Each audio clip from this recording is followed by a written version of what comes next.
Welcome to the Antisocial Podcast. Thanks so much for tuning in. Welcome to all of us. We're all together. All of our new listeners, and welcome back to everyone who continues to tune in and support the podcast. Heaps of feedback I've been getting really recently, so thank you so much for obviously taking note of what I've been saying. And it's actually quite funny with the podcast. It's such a unique medium because I'm just more or less talking to myself when I'm not talking to a guest, that is, and throwing it out there into cyberspace, and that's it. It's almost like me talking to a brick wall and not getting anything back. I can definitely see that people are listening to it when I look at all of the stats and whatnot. But sometimes when you don't hear a great deal of feedback, you really don't know whether people are listening all the way through or whether they're taking any notice of anything that's being put out there. And look, even if one person listened to it, it would still be worthwhile. And for myself, it's great to be able to collect my thoughts and use it as a great excuse to speak to people, especially for the first time, or people that I normally wouldn't reach out to. This guest this week is definitely one of those people. The guest is somebody who's very knowledgeable on a topic that I've only just recently discovered, which is mindfulness. And I'll let the guest go through and explain it in further detail, and he can probably explain it with better justice than I can. But I will attempt it just on a very, very simplified way. But mindfulness is being aware. It's being aware of the present moment. I've used this term quite a bit in previous podcast episodes, where a lot of us are on autopilot all the time. We're constantly moving forth in life, dealing with things as they come along, at the same time getting distracted by other thoughts or other things that are happening around us, sometimes blowing things out of proportion, stressing about things that don't actually matter, getting ourselves worked up, being a victim of many different things in our lives that have negative consequences, but not dealing with them properly because our mindset's not in the right way. And awareness and mindfulness is really just acknowledging that at this point in time, this is your reality right now as we speak. And how you feel now shouldn't be fought. You shouldn't do everything you can to remove the negative feeling, but more of an acknowledgement to understand that at this point in time, this is the way that I feel and I accept it. And then that moving forward, it will get better. And you will find that you can usually, for example, if you're angry at a situation, by stopping and realizing that you're angry, you've got a better chance of getting over that feeling quicker than you would if you continued to fight it or really sort of immerse yourself and overwhelm yourself in that feeling. So that's just one example. But there's a lot of old sayings, and I do mention it in this episode, where I talk about, crossing that bridge when it comes or if it comes. And I've always heard that term all my life, but it never really rang true until I discovered mindfulness. And it's certainly now, I'm very new to the topic still. I've only sort of been aware of it for a number of months, but it's already had a dramatic impact on my life. And I really hope that people can get past the woo-woo connotations attached to meditation and mindfulness. And mindfulness isn't just about meditation. It's just about your awareness on a day-to-day basis and practicing that mindfulness. And my guest will go through and explain that in better detail. But I do hope you get something out of this. And the guest that I do have this week is Associate Professor Dr. Craig Hassed.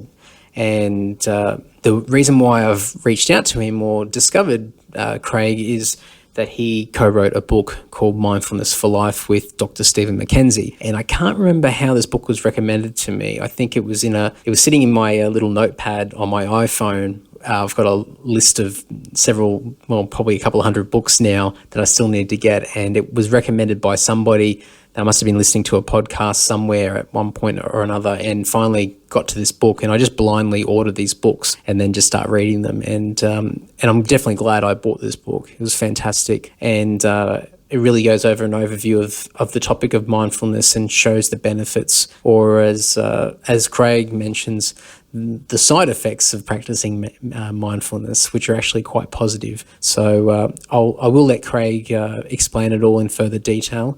A heads up for this podcast, because I'm recording this intro straight after the actual discussion that I had with Craig. So I don't know how this is going to turn out in the editing side of things, but I was having a lot of interference throughout this conversation with Craig, and I'm not sure whether that was just coming through my headphones or whether it's actually coming through on the recording. So if it is coming through on the recording, and no doubt Damien will do a good job of trying to clean up as best as he can, if there is still some interference there, I do apologise.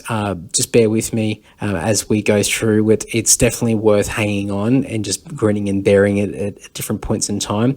But I do apologise in advance if it is there and does cause a little bit of annoyance. But I think where I'm sitting at the moment, there's a lot of gadgets buzzing and going off at different intervals, and I think that's probably a reason why I was getting the interference that I'm getting. So I'll have to be a little bit more aware, using my mindfulness, a little bit more aware next time of where I choose to set up and do my recording for the next episode.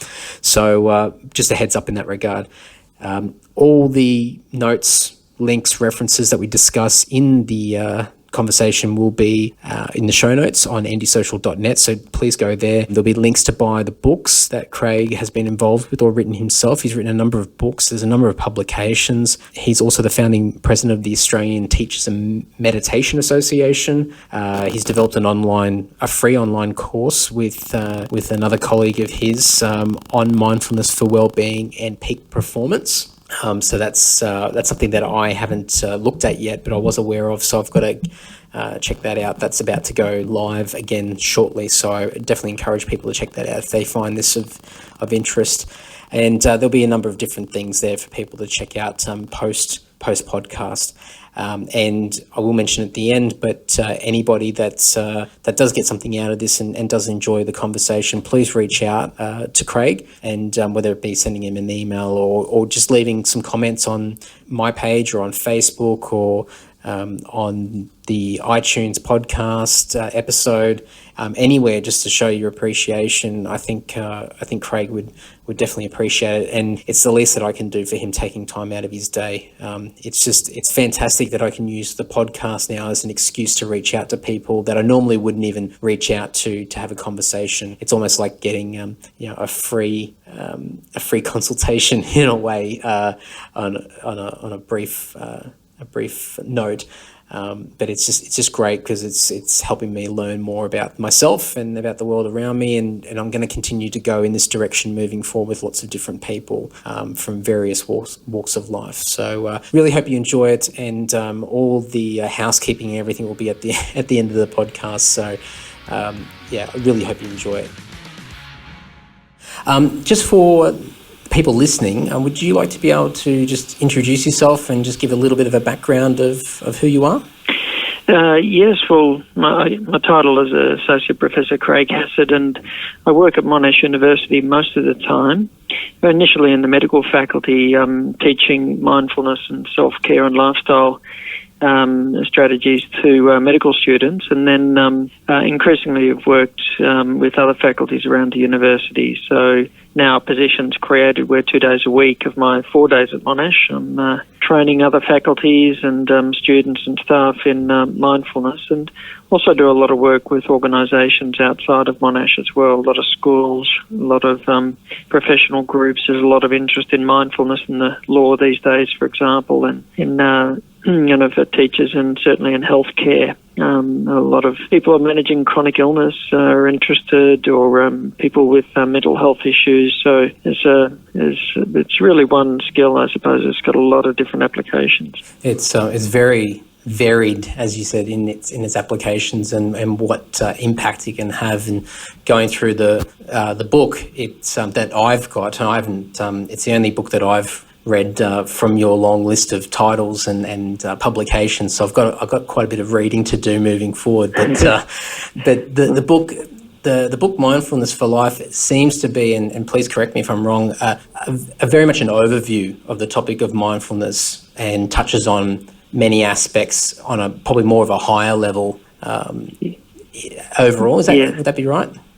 Yeah, there are some books that talk about the practice of mindfulness in a general kind of way. There are other books that look at how it applies to particular things like depression or eating or parenting and so on. But there aren't many books that bring together the science, but hopefully communicated in a very accessible way, along with the practice, and look at its application for a whole variety of things. So obviously mental health and learning and leadership and how it affects our brain, the studies on health and genetics. And so there are so many interesting areas where mindfulness is being applied that, and we've tried to sort of give a bit of an overview of all of those kinds of issues. Absolutely.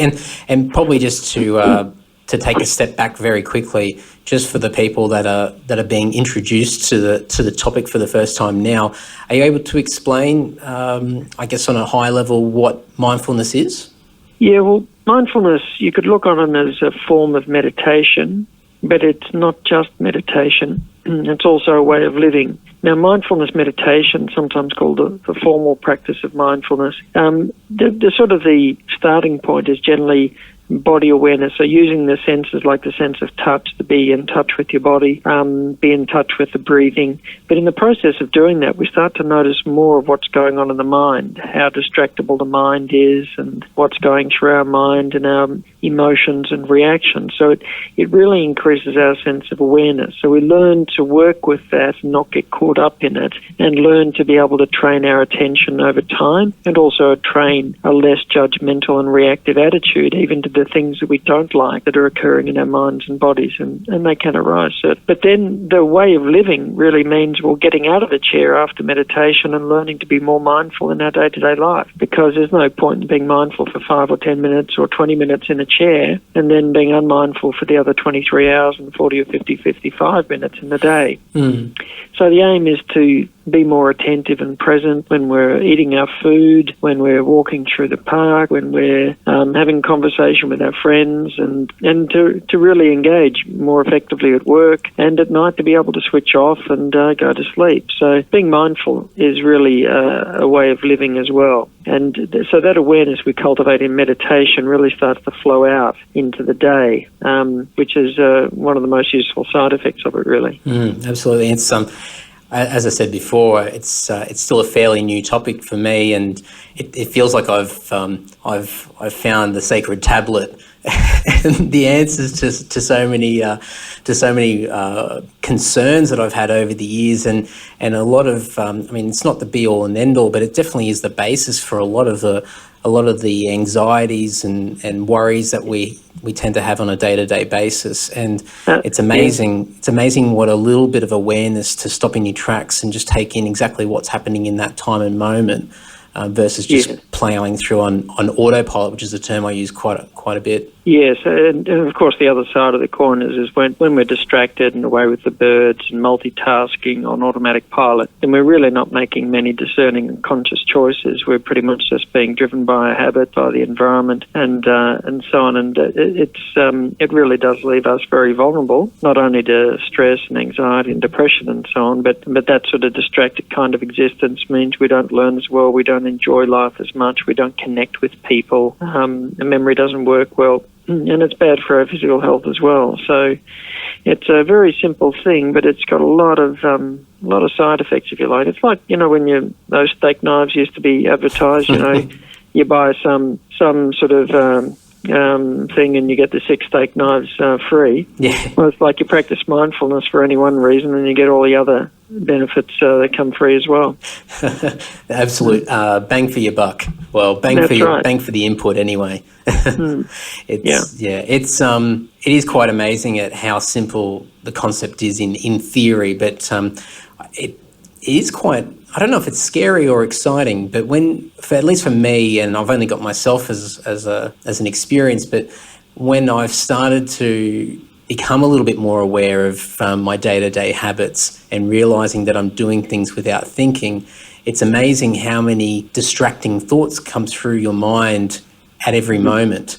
and you don't notice them when you're flying through on autopilot. But when you sit back and you're trying to, whether that's through meditation or when you become overwhelmed and you have to sort of remove yourself from an overwhelming situation, you do find that there's 5 or 6 at least very predominant thoughts that are just flying through your head that you can't actually pinpoint and hold down to. So it is quite it's alarming to start off with that this is what, at least from my end, I've been dealing with all my life, and I'm sure it's a very normal thing for most people. Oh, yes. Yeah, I mean, you're describing the human experience, really, and it just, depends on the extent to which all those problems are occurring, but they occur for everybody. And you see mindfulness, if you think of it one way, it's like turning up the lights. So all of a sudden you start to see a whole lot more. It didn't mean that stuff wasn't there before. It just meant that we're oblivious to the fact that it was there. So all of a sudden we start to see more of what's going through our heads and our reactions and our judgments and fears and worries and preoccupations.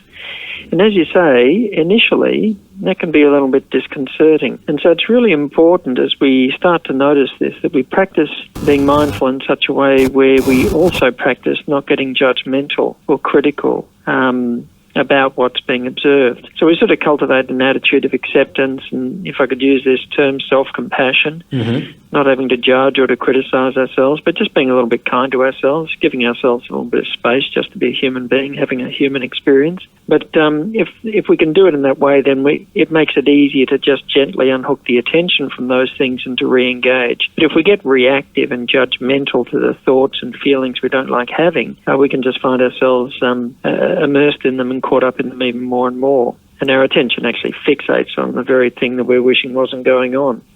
So that sort of gentleness, that sort of non-judgmental attitude is a very important part of paying attention in a mindful way. Definitely, and I can observe that in other people now that whether I work with or I associate with in personal life, friends and family, and I can see those moments when somebody's fixated on one particular event that happened, yesterday or last month or several years ago, and they keep going over and over it in their head, or they're doing the other direction where they are putting a lot of mental energy into an event that actually hasn't happened yet, or chances are it will never happen. But they put themselves through so much grief in anticipation of this thing in their minds actually is going to happen, that they just completely put themselves into a horrible state of suffering. Yes, well, that's right. You see, the vast majority of our stress, or the stress response that we're activating, is not based on something that's really there in present moment reality. It's in all the things we're anticipating and worrying about, and all the things that we're replaying and reliving. If we have a stress response, because if a tiger walked into the room I'm sitting in at the moment, I can assure you I'd activate the fight or flight response. Or if you're a Mick Fanning out in the surf and up comes a shark and wants to eat you live on television in a surfing final, well, as he said, I just activated I went straight into fight or flight. Yeah, absolutely. And that stress response is there to save our life. It's actually a good response when we really need it. But the problem is that when we're living in a future that hasn't happened, and it could be, anxious about something that might or might not happen in the future, or just thinking about how much work we've got to do before the end of the day and the end of the week and the end of the year, or when we're reliving stuff that we don't like from the past, then we're creating stressors out of the phantoms of our imagination. We unhook from present moment reality, and we live in a world that's actually not really there other than in our imagination. And that makes us feel awful, but the physiological effect of activating that stress response when it's not actually required, it really accumulates over time. So we could be, in bed at night, and there it is at 3 a.m, and present moment reality is a soft mattress, a pillow, a warm doona, and a quiet room. A totally stress-free environment, but in our mind we could be totally somewhere else. And if we're unmindful, we leave ourselves very vulnerable to that, and it really doesn't help us at all. No, not at all. And one of the good examples that I found in the book was around the stress levels on a Monday morning. For a lot of people that go to work, and everyone's worried about the week ahead and starting their day on the Monday morning, and worrying about things that may not actually eventuate, and putting themselves through so much internal stress, and it's a very much a normal thing. And luckily for me, I think I'm pretty good overall, but I've certainly times of what probably normally would be a stressful set of days coming up for whether it be work or whatnot, I've definitely learnt to take the old saying of crossing that bridge if and when it comes. Yes. And just at this point in time realising, well, is there anything that I can do right now that's going to change the outcome later on? And if there's not, then sit back and relax and just wait. and that's all I can do. But it was a great example because that's something that I see especially with social media these days, and that's probably another topic altogether. But seeing friends and family and whatnot, and it's very much a constant routine Monday morning, and everyone updating their profiles saying, oh, another week and I hate work or I hate Mondays and whatever. And so they're already putting themselves in that negative headspace, setting themselves up to fail, so to speak. Well, that's right, and that kind of thinking just doesn't get us anywhere, and we're already living a disaster before anything's even happened. And then that mindset, we take that into the day, and it really starts to colour how we see things, how we interact with people, how we respond to opportunities. And again, that's not helpful either. And what you're saying about the Monday mornings, and every study that's looked at it in working populations has found the same thing, that the peak period for heart attacks in the week is around 7 o'clock on Monday morning. Person hasn't even gotten to work yet. And just the thought of everything that might or might not happen, if there's a heart attack waiting to happen, then that's quite a common trigger for it. And again, it's so much to do with what we imagine, what we project, what we anticipate. So this sort of learning to live and work more mindfully means just one moment, one step, one job at a time. And sitting in a chair and practicing meditation helps us to do that by just paying attention, for example, to one breath at a time, just to feel the one breath at a time. And when we translate that into our working life, well, then we just step ourselves through the day one step at a time. If we're doing one job and we're thinking about the other 100 we've got to do, then we feel 100 times more pressure than we actually need to just deal with the one thing that's in front of us. Absolutely. And that so much of the pressure in work is really, in part it can be the situation that we're in, but it's also in large part the extra pressure that we load on ourselves. And so I wonder how anyone can truly be productive in a job when they're loading themselves up with so much stress over, as you said with the example of if you've got one job to do but you've got another 100 that are sitting in the back of your mind that are weighing down on you. It's a wonder how anyone can really truly have focus on what they're currently doing at that point in time. Absolutely. Yeah. One thing I touched on very quickly, and this could be we could be going down a rabbit hole, so to speak, but I'll try not to spend too much time on it. But with, I guess with the internet in general and social media and everyone having smartphones and having access to so much technology, and there's obviously a lot of benefits to it as far as having access to learning material and getting educated and a lot more free-flowing sort of thought out there. At the same time, it's very much a disposable mentality that's coming through where people are quick to, people are getting bored or distracted very quickly. Yes. So they're flicking through things very quickly. If something's not engaging them straight away, they move on to the next thing and they move on to the next thing. And do you believe that's probably a big force against mindfulness, or a challenge that, especially for you, that's trying to teach mindfulness and bring it to more people? Do you think that's one of the big hurdles that you have in front of you? Oh, yes. Modern technology, as useful as it can be an enormous source of distraction. One of the greatest enemies of attention these days is multitasking, under the assumption we pay attention to multiple complex things at the same time. And the science is clear on this. The jury's not out. The human brain doesn't do that. So we flit over the surface of things and so on. And the other thing, the amount of screen time we have, the more screen time, the less we're able to engage attention effectively, especially when we're flipping from thing to thing. There was a Microsoft report that just came out in Canada a few weeks ago, and they're saying that the average human now has an attention span less than that of a goldfish, and so it's been on the decline for a while, so we're not travelling well. No. I did see quite an interesting study that came out of Denmark just not long before Christmas, and there was over 1,000 people in the study. They got half of them to unplug for a week and they measured various aspects of their mental health and self-esteem and well-being. So these were young people. And then when they measured them again at the end of the week, those who had been unplugged for the week were, I think it was 55% less likely to have be feeling stressed, and their mood had improved, their self-esteem had improved, and so on. And so these sort of social media and everything, it can be really, great if used well, but people are starting to feel dominated by it. There was a Looney cartoon I saw recently, I'm not your device, you are my device. And, as a person looked at his mobile phone. And it's sort of more and more like that, an addiction, and we're not sort of the master of the technology, we're becoming dominated by it. And I think that's something that a lot of schools, a lot of parents are starting to really think again about.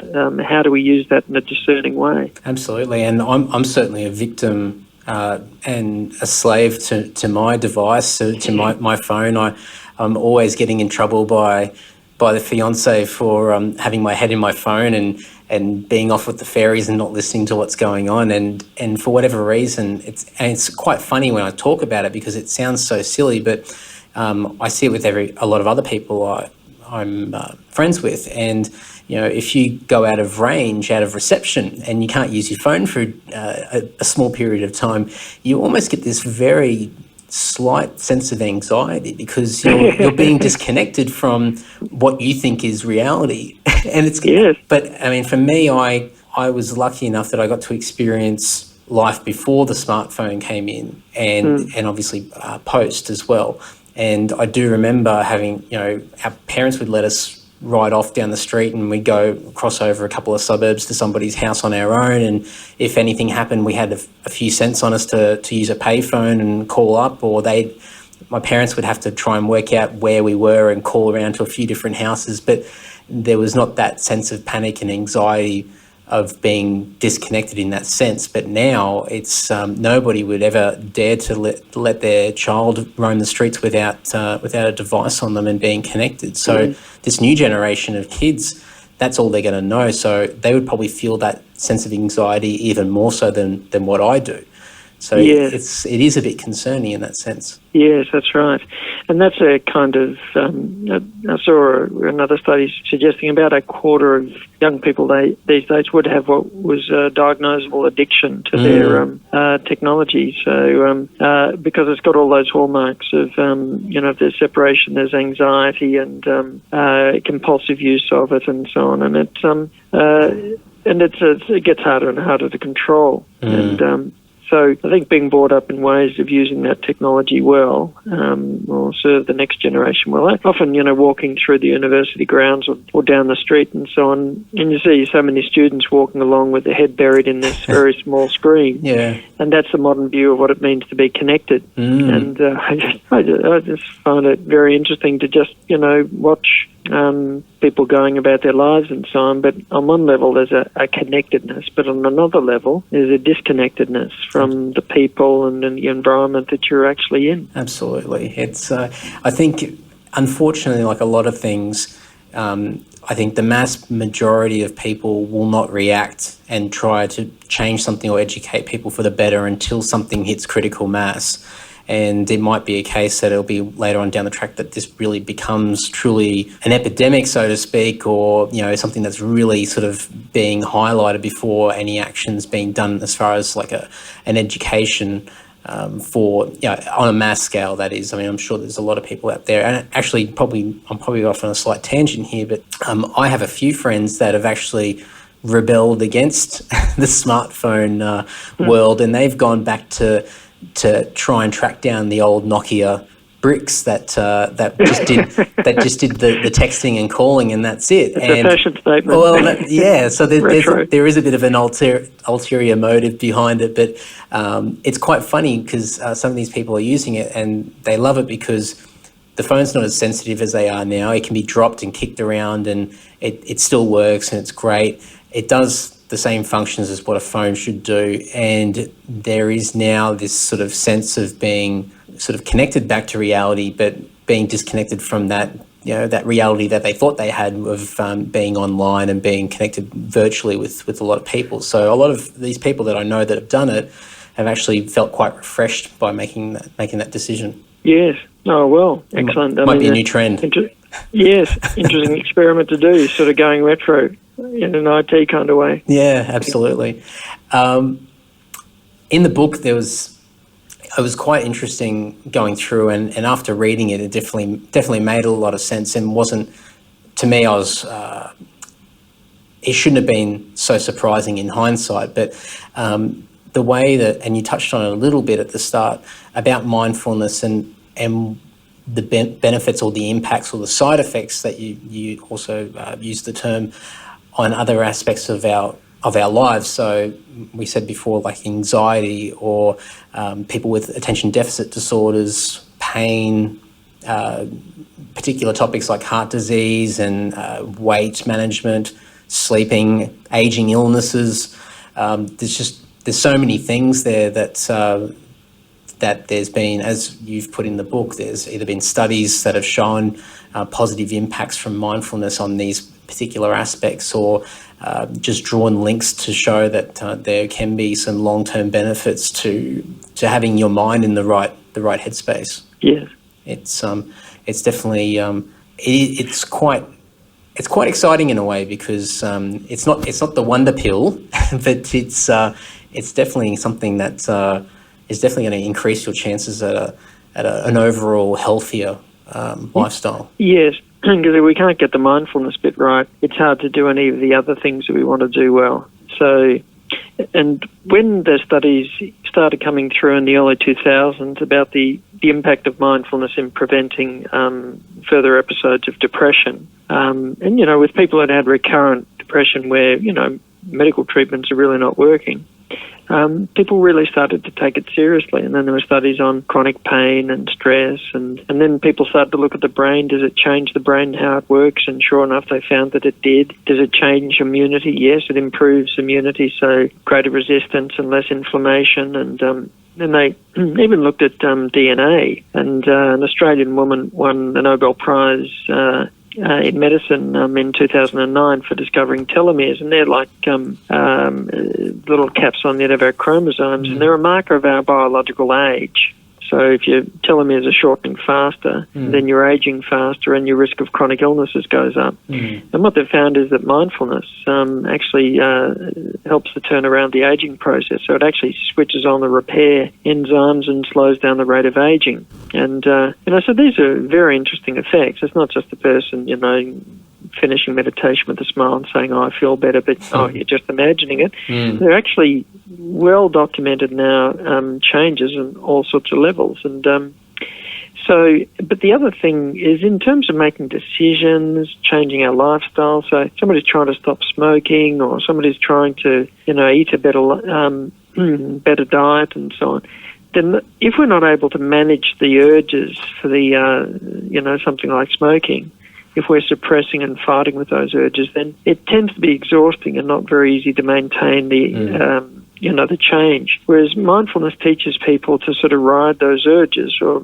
sometimes called urge surfing. And that's been used very successfully for helping people with smoking, other addictions, eating disorders, and so on. Of course, when it's being used in mental health and addiction sort of context, you want a very experienced mindfulness teacher, and somebody who's got skills in working in those areas with people who are experiencing those problems. But it really does seem like one generic pill that's got many, many particular applications. One thing that I guess for me, and this is a very ignorant way of thinking, or I used to have, was when people talked about meditation in a general sense, it was very woo-woo, it was very hippie, it was very I'm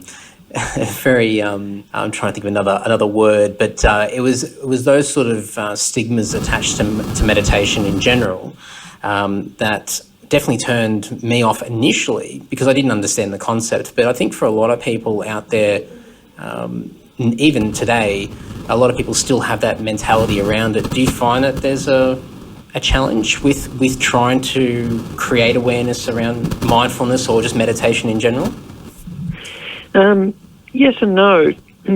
Some people do have those kinds of stereotypical notions, or have sort of dismissed it, a long time ago, and never really, without even understanding it or looking into it. And I think sometimes, meditation can certainly be taught in a very hippie-ish kind of way, and can be taught in a way that seems to be very sort of, as you said before, woo-woo. And but certainly I've not struck that. I mean, I've been teaching in university environments and outside in various organisations. I won't list them all. I was talking at a law firm yesterday, and at a school to Year 12 students, and previously to that to a large cancer organisation and so on. So that's all just this week. But the way I go about presenting it is to give people a rationale, and hopefully explain it in a way that is simple and down to earth and practical. Make sure that it's backed up by what the science and the evidence has got to say about it, and before moving into the practice side of it. So that I think by the end of that, I've struck very few people who are dismissive of it, because dismissing it is not like based on, there's a whole lot of science to say that doesn't have any benefits. It's just dismissing it on the basis of having a closed mind. But I find the vast majority of people, if it can be presented to them in a way that makes sense, then are very open to it. Doesn't mean they'll all sit down and start practicing meditation twice a day, every day for the rest of their lives, but at least they realise a bit about what it is, and many will start to apply it. Yeah, absolutely. And do you find that awareness is building? Do you think there's more people that are open to it now than what it was previously? Oh, look, I think there's an enormous amount of awareness, and large organisations, schools, in the health setting. For example, say in Melbourne, there's hardly a major school in Melbourne now not actively engaged in developing mindfulness curriculum, or at least providing mindfulness resources. And that's not just the work that I've been doing, but other colleagues like I work with here, Richard Chambers at Monash University. People like Smiling Mind have done a fantastic job in promoting mindfulness and meditation around the community, and especially for kids and adolescents. And so there's a lot of really good work going on, and there's an abundance of good resources to use. Absolutely. I will rattle off all the books that you've been a part of or written yourself in the intro and the outro of the podcast itself, and I'll link people to where they can obtain a copy as well. But there's quite a number of interesting ones that I've still got to pick up, and they looked, especially there's one that's The Mindful Home, which I thought was quite interesting, and Mindful Learning as well, especially on the topic of learning, where I see a lot more people now. That doesn't seem to be, at least in the circles that I associate with, a lot of people don't master anything anymore. And it's not so much of a choice, but more so due to that lack of focus, to be able to focus on one thing in particular. So I may be preempting this, but I assume that mindful learning would focus a little bit or loosely around topics such as that. Yes, mindful learning's all around the things that teachers, parents, or more mature students want to know to help bring mindfulness into their education life.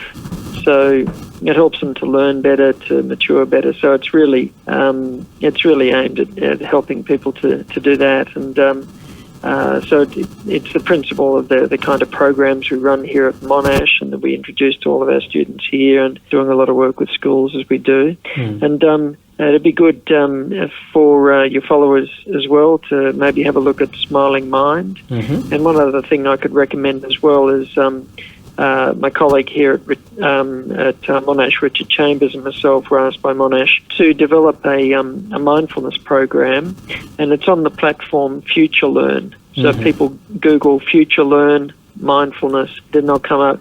And it's a free online course, runs over 6 weeks, and it goes live again on February 8th. So people can register for it anytime up to 6 weeks after February 8 and have ongoing access to the materials. But it's all free. It's got guided practices. It's got some of the background, things to read, useful links. So I recommend that to your followers as well if they want to do a practical course as well as read any of the books that you mentioned. Yeah, fantastic. I'll put some links up so that people can have a look at that. And I did see that mentioned. It was quite intriguing. I think I'll give that a stab myself as well. Great. One last thing, which I did touch on a little bit before, but and it was mentioned on your profile page, that you're the founding president of the Australian Teachers and Meditation Association. Is that correct? Yes, that's right. And I don't know anything about the association at all, but are you able to touch on what the aim of the association is, or what the mission statement, or what sort of direction the association moves in?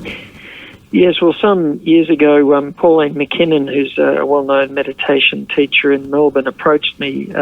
She said she wanted to have a talk about an idea or a concept, and the idea was forming a meditation association for people who teach meditation, and also to be a resource for people in the community who want to learn meditation. And to be a member of the Teachers Association, you have to have had really sound training, be very experienced, and be qualified in various ways in order to be a member. So it's like a professional college or organisation. And so that if somebody wants to do a meditation course and somebody has been accredited by ATMA, the Australian Teachers and Meditation Association, then they'll know that they're an experienced practitioner and have been well trained. Because you can go anywhere and somebody can just attend a 1-hour workshop and say, now I teach meditation, and they may not actually be very experienced. And we break it up into 3 main areas as well. Those who are using it for self-development, so just general well-being and so on. Then there are those who are using it within a spiritual or religious context, and some people are interested in that and others aren't. And then there's for those who want it for therapeutic reasons. So people might have major medical or mental health or pain problems who need somebody who's a trained health practitioner as well as being an experienced mindfulness or meditation teacher. So we set it up for those kinds of reasons, and so it's certainly been going very well, and it's been a very valuable resource if people do want to, Google it and look up some of the resources. Yeah, absolutely. I assume it'd be similar. I could be way off the mark here, but just from what you mentioned there, similar to what in the finance world with financial planners, and they have an association where they can regulate the practitioners in that particular field, so at least you know that they meet a certain standard, and obviously, as you mentioned before, they're able to be separated into particular fields of expertise as well. Yes, yes, that's right. Yeah, absolutely. Oh, well, fantastic. And as I said before, I'll put all the links and resources. I'll make a mention of it on the episode itself, and I'll also put them on the website so people can click on all the links and hopefully take advantage of all this material. There's quite a bit there. So as I said, I've only read Mindfulness for Life, but it was such a dramatic book for me in the sense that it just blew my mind away, and so to speak. It just felt like it unlocked something that I just didn't even realise was locked in the first place. And now it just feels like nothing's as bad as what it seems, and everything can be taken on, and we can work through it, and just taking that moment to take a breath, so to speak, and just take in and realise what's actually going on in the present moment. Even that alone, let alone everything else, is such a dramatic tool to have if you're aware of it. Fantastic. I'm glad you got so much out of it. That's what it's for. Well, it's the start of hopefully a very long journey, but something that I'll continue to get better and better at, because I'm sure like most people, you have your good moments and your bad moments where you you lose your sense of mindfulness. So it's always a challenge, but it's a good challenge to have, and something that we'll keep working on. Excellent, Andy. All right, great. Thank you very much, and I'll let you know when it's all up and running as well. But thank you so much for your time. No problem. Thanks, Andy. All the best. Thank you very much. Bye-bye. That's great. Bye-bye. Thanks for listening, guys. Hope you enjoyed that one. Hopefully Damien was able to fix up a lot of those crazy noises that were coming through. Hopefully it was just in my headphones. I'm actually recording this outro straight away after the interview, just to, I guess, maximize the time I've got at the moment. But yeah, for whatever reason, there was a lot of interference coming through. So hopefully it was salvageable and hasn't come through. But if it has, thanks for being patient and putting up with it. So I'll have to find a new location to record in. I'm currently sitting in a room which there must be a lot of electronics buzzing around the area, so it's throwing everything out of whack. But I'll be putting all the links in the show notes. Please jump over to andysocial.net. You'll find all the notes and links and resources on the website itself. All the books that Craig's been involved with or written himself solely. Some of those books include Mindfulness for Life, which is the book that I read. So straight off the bat, highly recommended. I think it's a great starting point into the topic itself. It does go into detail in some areas. It does get a little bit scientific, but as mentioned in the podcast, I think it has been written in a way that's very digestible. It's for me, I'm certainly not of the scientific mind whatsoever. So I think that's probably enough of an indicator to say that it's definitely written in a way that can be easily read and taken in by most people. But it does do an overview on a number of topics, a number of things that we all go through on a daily basis or come across at some stage or another in our lives. And I think if anyone can just learn a little fraction of what mindfulness is, watch your life dramatically change. It's just fantastic. And as I said multiple times in the interview, it is something that it's an ongoing thing, and I've got to continue to work on it and get better. And at times the mindfulness doesn't exist whatsoever, and I'm doing the old knee-jerk react to a situation. But yeah, it's definitely a great tool to have, and something that I hope will, as doing weights or exercise, you strengthening a muscle, and hopefully I can continue to strengthen this, whether it be just meditation in general or whether it be just day-to-day mindfulness of everything that's going around me in my life. So I really hope that you're able to get something out of it. If for whatever reason you did, please contact Dr. Hassed on, I'll have links and information of contact details. Please reach out to him, even just to let him know that you enjoyed it, and support him and what he's doing by picking up a book.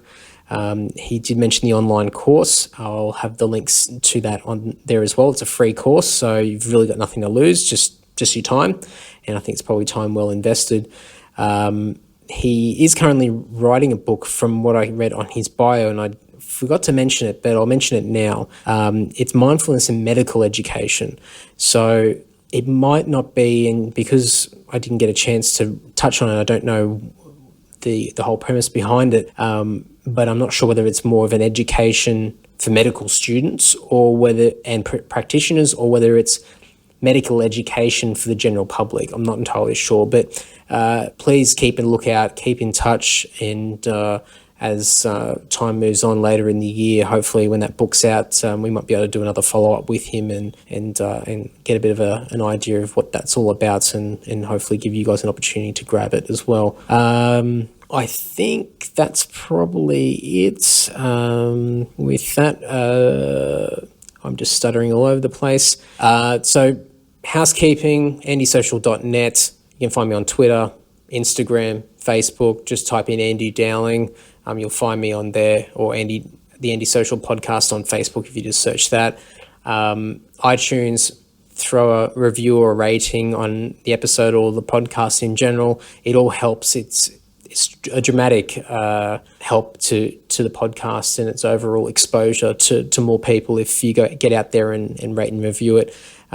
Same thing on any other podcast player platform. If there's any way to interact and leave a comment or review or anything of the sort, please do so. It means a lot. Please share them around. Please talk to other people about podcasts in general, but definitely about this podcast. And if there's an episode, especially this one, you might know somebody that could really benefit from mindfulness. And I know a few people that suffer greatly from anxiety on a daily basis, and a lot of things where they truly worry about things that either haven't happened yet or more than likely won't ever happen, or they're stuck in the past as well. So mindfulness for those people, I'm hoping that I can introduce them to it, whether it be through this podcast or through the books, and hopefully get them into a better headspace and a better quality of life. So if you do know anyone out there, this might be a really good introduction on a very basic level to introduce them to mindfulness, and then hopefully from there encourage some enthusiasm to look into the topic in greater detail. And if you do have any feedback on it, on mindfulness or your experiences with it, leave some comments or contact me directly as well. I'd love to chat about it. As always, and I forget to mention it every episode, but it's always there. Use the code word AndySocial on our Lord online store, and you'll get 10% off anything on the store. That's there indefinitely, so you can use it whenever you want. That's just a way of saying thanks for you guys for listening. For those people that are interested in the band, in Lord or Dungeon, there's heaps of stuff on there, and there's a few other titles on there also. That is about it. Our podcast catch-up party, or whatever I'm going to call it, I still haven't pinned in the date. It'll either be the second last or the last Saturday in May.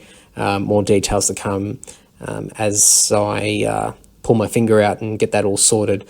If you haven't heard exactly what that's all about, go back and listen to the last couple of episodes where I've touched on it very briefly. But keep those Saturdays free if you can.